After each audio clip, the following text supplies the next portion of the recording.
Els nois i noies de l'ESO tornen a trobar-se amb la delegació de joventut per conèixer un dels sectors de la societat més exclosos, com ho és la indigència. Al punt de trobada, l'Església Santana.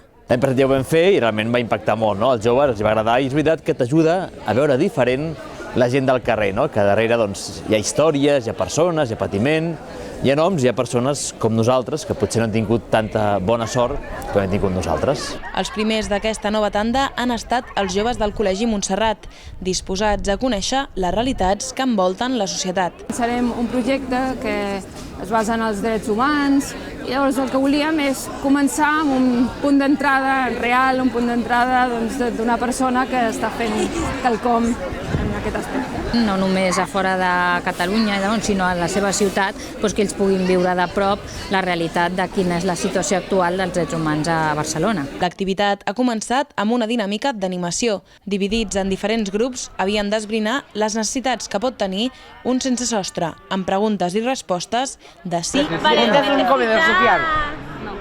Un techo. Yo qué sé, ropa. Diners, menjar... En veritat, coses tan simples com un amic, un abric o tan essencials com una feina.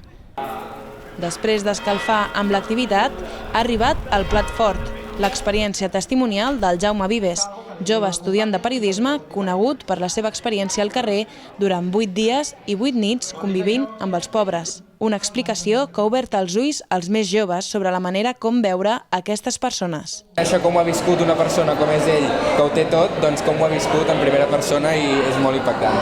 Ens assemblem molt més del que ens pensem. Potser quan els miràvem abans pel carrer, pensàvem que eren inferiors a nosaltres, que nosaltres érem millors. Al final la conclusió que he dit de que al final som iguals, l'únic que amb sostre o sense sostre i que ens intentem planar igual, jo crec que té tota la raó. Nosaltres podem tenir més coses que ells, però seguim sent la mateixa persona amb sentiments i culpabilitat i tot això. Quan els veiem pel carrer intentar dir-los un bon dia o alguna cosa així perquè es sentin acollits i estimats per nosaltres. Un taller per despertar als més joves una mirada diferent entorn a aquest fenomen que creix, una mirada més propera i solidària cap al sense sostre.